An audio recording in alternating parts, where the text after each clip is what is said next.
наздикони Гулмурод Ҳалимов, фармондеҳи пешини омони Тоҷикистон ва ҳоло узви гурӯҳи тунрави давлати исломӣ гуфтанд, ки 4 хеши ӯро рӯзи 10 июл дар дараи фонии ноҳияи Варзоб ба хок супурданд.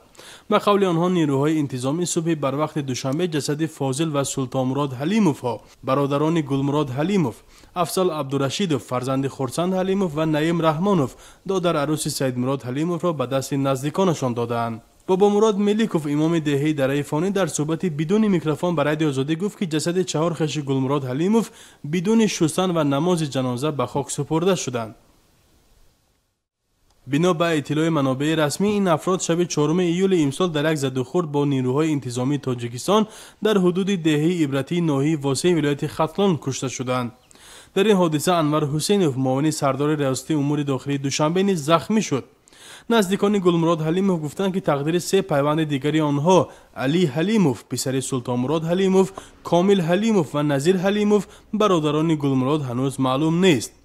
бо гузашти тақрибан 1 ҳафта аз ин ҳодиса, мақомоти расмии Тоҷикистон низ тафсилоти қазияро нагуфтаанд.